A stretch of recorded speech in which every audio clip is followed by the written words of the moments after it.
this is bad.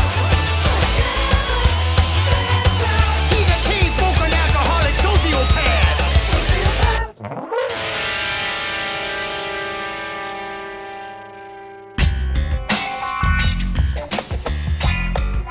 Because Kevin wanted to see how normal families lived, he was using a stolen video camera to spy into the Bensons' master bedroom. The Bensons had been married for almost 12 years, so Kevin really never saw them having sex. Most of the time, Mrs. Benson lay in bed reading romance novels while her husband did their taxes.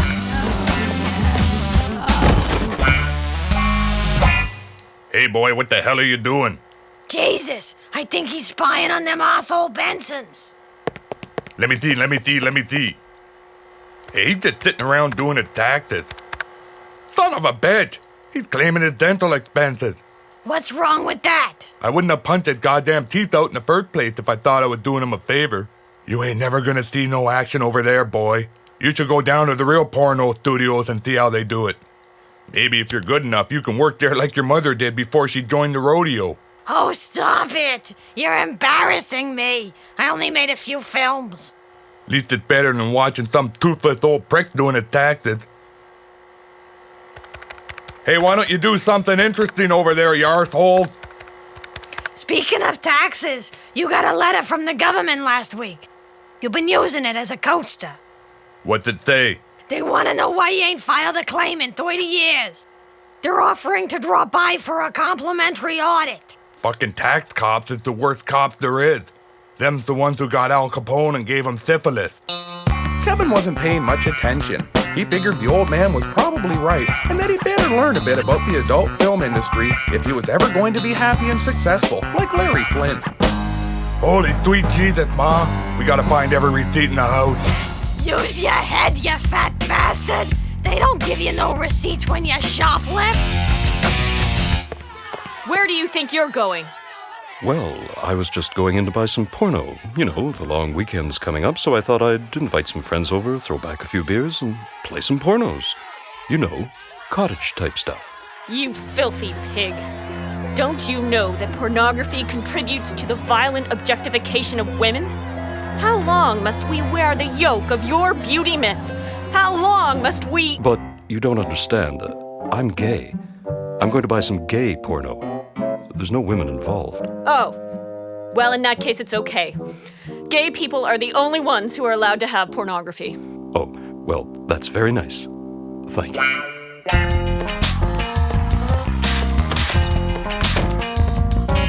Welcome to the Porno Film Studios Tour. We're dedicated to bringing you only the finest entertainment for the whole family. Oh, wait. Did I say the whole family? Whoa, what was I thinking? Sorry, bringing you the finest in adult erotica.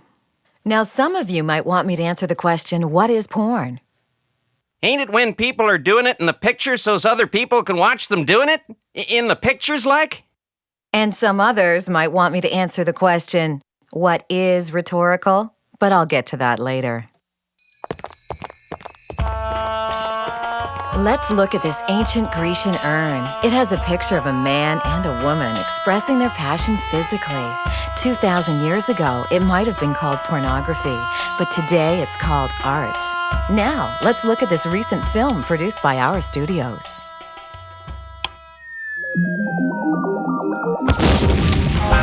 This darn nuclear war has wiped out humanity. I guess we better start doing some repopulating. Oh, now that's a heat-seeking missile. In 2,000 years, maybe this will be considered great art as well. Stop laughing. It could happen. Now, everyone climb aboard our magic bed, and we'll have a look behind the scenes at everything that goes on here at the studio. Oh, and don't forget to wear your safety goggles. You'll know why if it happens.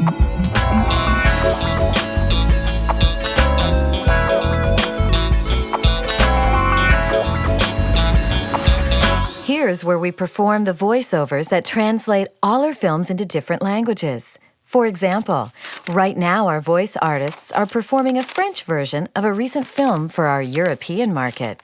Bonsoir, mon amour. Je t'aime. Voulez-vous coucher avec moi ce soir? Mais oui, mon petit chou, approche-toi. Now, notice the difference in the voices we use for our Quebec market. Hey bébé, qu'est-ce que tu fais là? Est-ce tabarnak suce ma graine grosse plate? Yeah, tabar... Oh, oh! Yeah, oh, oh, tabar... Oh, oh, yeah! Oh, And in this room, we're about to film a scene for another one of our epic films. If you like the film Twister, you'll love Tornado Girls. Action. Whoa, that tornado sucked everything off the farm. Not everything. I sure bet that I could show that darn tornado a thing or two about sucking. Sweet, baby. Sweet. Kevin was learning all kinds of interesting things. He never suspected that the music for porno films was actually played by a band live on set. Excuse me, CJ, but I have a problem with this scene. Cut. Take 5, guys. It's all about this lubricant. It says it could cause birth defects. Ah, what do you care? You had a vasectomy 2 months ago. That was a bicycle accident, you idiot. You can't talk to me that way. If it wasn't for me, John Holmes wouldn't be where he is today. John Holmes is dead.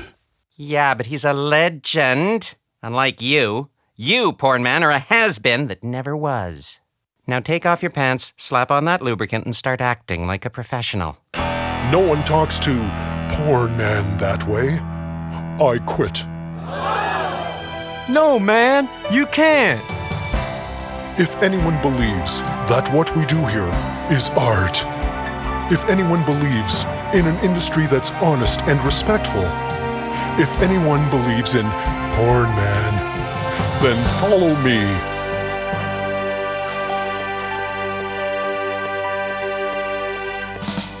Thanks, kid. You won't be sorry.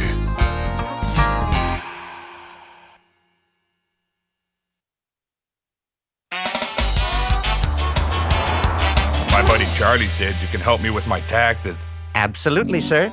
All I'm going to need is your T4s for the last 5 years, all your relevant receipts, a signed waiver allowing me to act on your behalf, and... I don't know what all that stuff means, but I ain't paid taxes in almost 30 years. Ain't got no T4s because I never worked more than a couple of days at a time. Besides, if they want my goddamn money so bad, let them figure out how much I owe them. The government believes the indignity of you doing it yourself helps keep you in your place.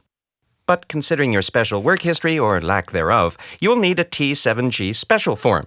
That's where we just forget about doing all the math and enroll you in an experimental workfare program to start chipping away at your tax debt right away. What do you think? I think I better get out of here before I kick your fucking nuts up around your throat. You wouldn't be the first. Tell your friends.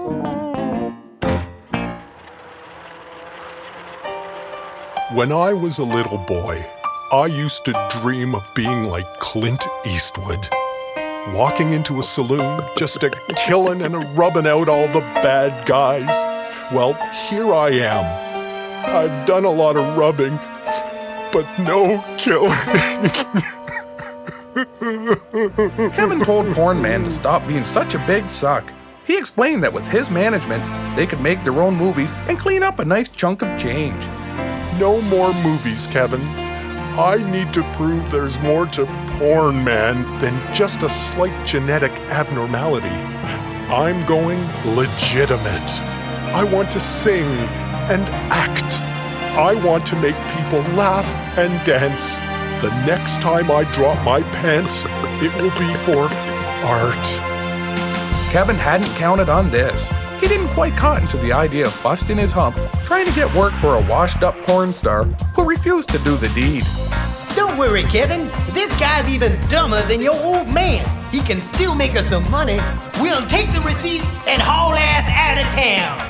Allen's idea sounded a bit crazy, but Kevin thought that maybe one of the many bartenders he knew might just give Porn Man a chance. Kevin figured he had nothing to lose, mostly because he dropped out of school, didn't have a job, and didn't much care for hanging around his house listening to his parents. Okay, Afroman, this is your first time as a solo performer. Do you think you can handle it? I'll try, but I'm used to working as a two-man team, and I don't... Action. Man, these buns sure are hot. I said, man, these buns sure are hot. Normally, this is where Pornman tells me how he's gonna frost my buns. Cut! Here's your pink slip, Afroman. Your history. Hit the bricks. Man, that slip sure is pink. I said, get out! Kevin had to admit that his hallucinated imaginary friend Allen wasn't so crazy after all. After only a couple of weeks, Pornman's legitimate career was going great, and he'd snagged him all kinds of appearances. We're live in 5, 4, 3, 2. Don't forget to tune in to News 9 at 10 on 11 for all your up-to-the-minute news coverage. Plus, meet our new sportscaster, Pornman. That's right, Shauna. If you're looking for a man who can handle foul balls when he's going low and inside, I'm your man. Oh, Pornman, you're irrepressible. We'll also have a lighthearted look at teen suicide, and then JJ goes to clown school. And don't forget our happy birthday report. That's right, Shauna. And today's birthday file, we give best wishes to Gertie Mulziger, who's 107 years young today, thanks to a court order denying her the right to die with dignity. Happy birthday, Gertie. Shauna? That's all coming up tonight on News 11 at 10 on 3. Kevin even landed him a few gigs at a local pub as a lounge singer, mostly because Kevin had pictures of the bartender keeping time with his mom the last time the old man was in the joint.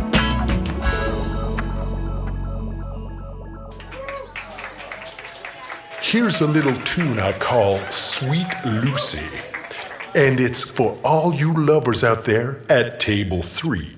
I know you're there 'cause I can smell ya. Hit it, boys. Oh, baby, sweet, sweet baby, I got me a case of the hippie shaking, mojo making, earthquaking love of your sweet, sweet, sugary, tender, graceful ass. Ooh, your tender, graceful ass. Give me some of that sweet, sugary ass. Kevin was raking in a pretty good manager's fee, 80% off the top, so he decided to do some celebrating. 2 cough syrup and tonics. Well, thanks to you, Kevin, I'm a real entertainer now. I'm going to be a big-time local celebrity like, you know, that city councilor they arrested for having sex at the bus station. Finally, I'm getting the respect I've wanted all these years.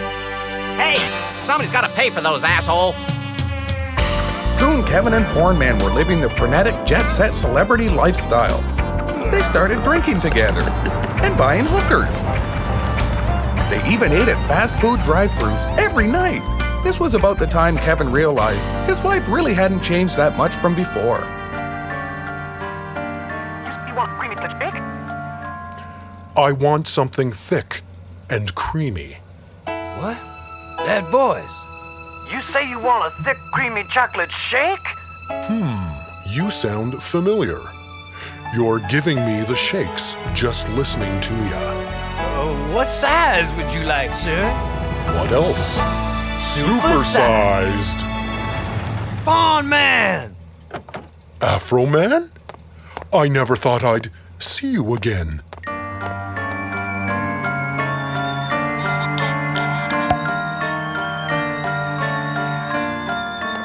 What are you doing here, Afroman? Oh, they fired me from the studio. I just couldn't do it without you. Give me a second chance. I gave you a chance when I quit. I asked you to come with me, but you turned your back. I was afraid, Pornman, but I was wrong. I'm begging you. Let me ask my manager. Sorry, Afroman. From now on, I'm a solo performer.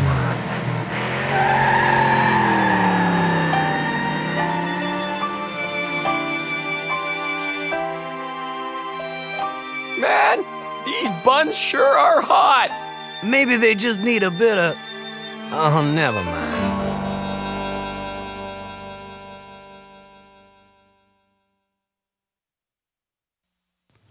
Soon Kevin was so wasted, he couldn't distinguish fantasy from reality, which wasn't unusual, except for some reason, Allen the Magic Goose didn't seem to be enjoying the ride.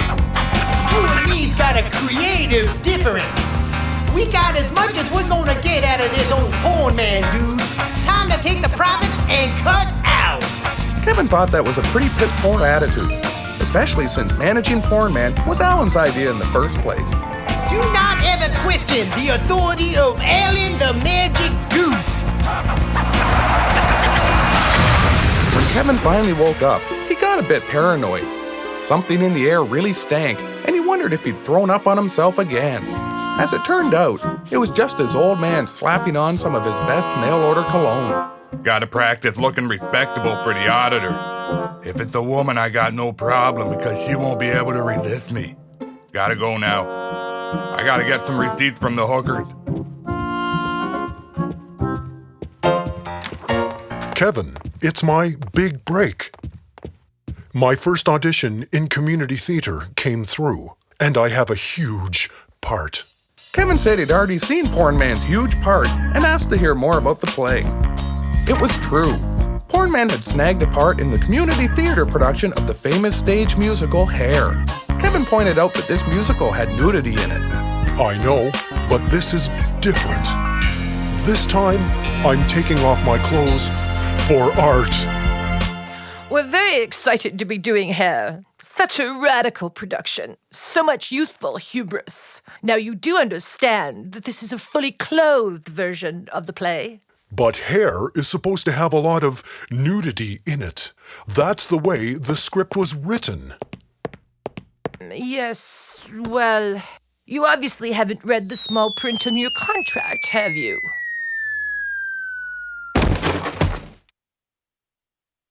Rehearsals start tomorrow. See you then.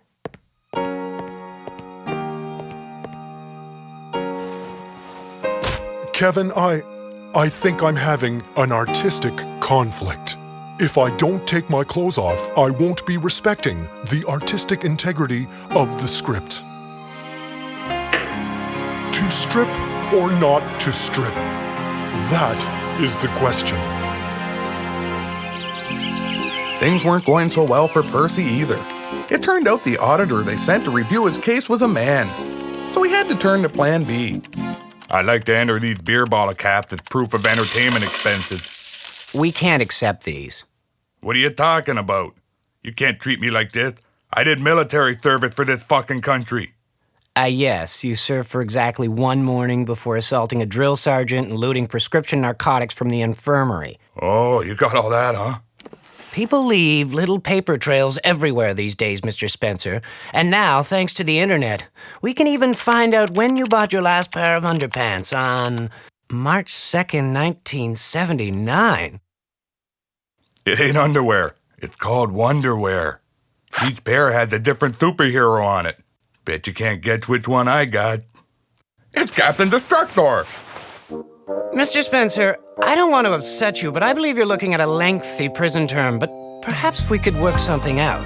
After all, I have to admit, your overpowering cologne is pretty hard to resist, and those underpants do show you might have, shall we say, alternate means of compensation. What are you saying? Shazam. It occurred to Percy that the auditor was getting fruity.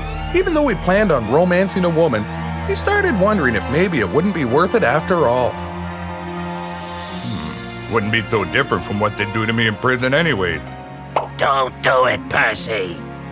Holy fuck, it's Al Capone. They gave me the syphilis. You're right, Al. These fucking sons of bitches ain't gonna give me no syphilis. Yeah, I got some income for you to declare.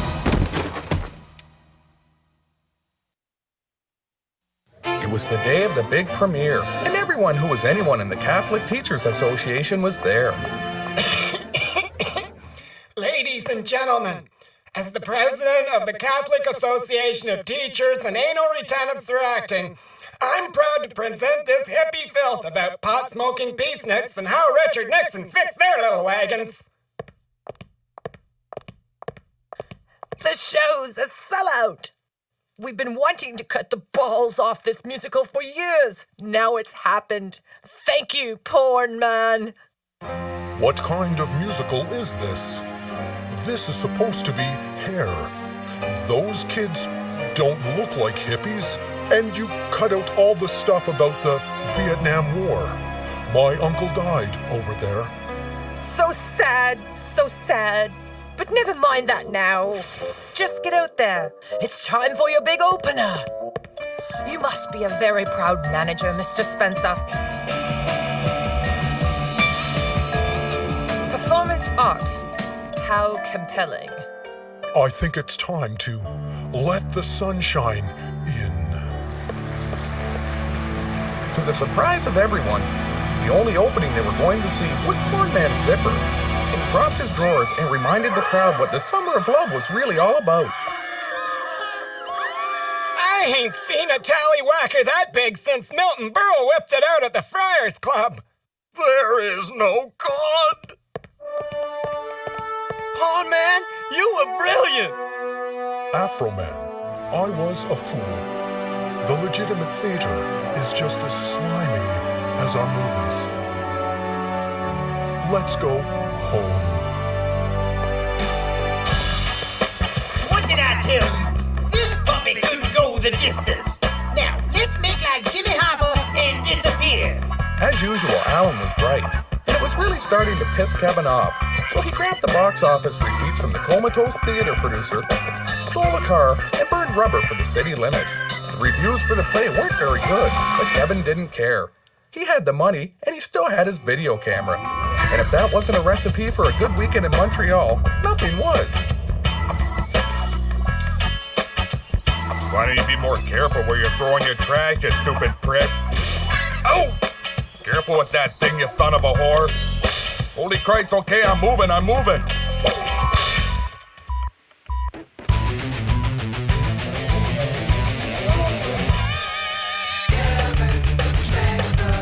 Something's wrong with that kid. His head don't work, it never did.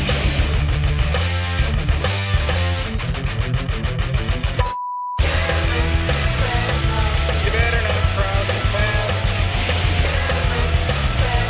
He's a deep smoking alcoholic sociopath. Hey bébé, qu'est-ce que tu fais là? C'est tabarnak, suce ma graine grosse plate.